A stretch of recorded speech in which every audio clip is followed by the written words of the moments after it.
Today in this video we are going to learn about assign email SMS sequence campaign with Postback click. Hi, I am Jamie from Messenger Bot. Let's explore and use it to make our life easier by signing up at messengerbot.app and get your free trial.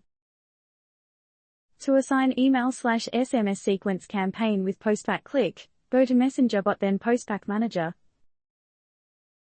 Click on Create New Template and create Postback template with sequence campaigns. Now go back to Bot Reply settings and click on Add Bot Reply button. Set a bot reply with Postback ad which created with sequence campaigns.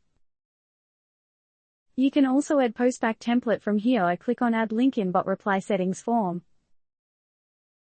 Now whenever your subscribers click on this Postback button inside Messenger, it will assign to the sequence automatically.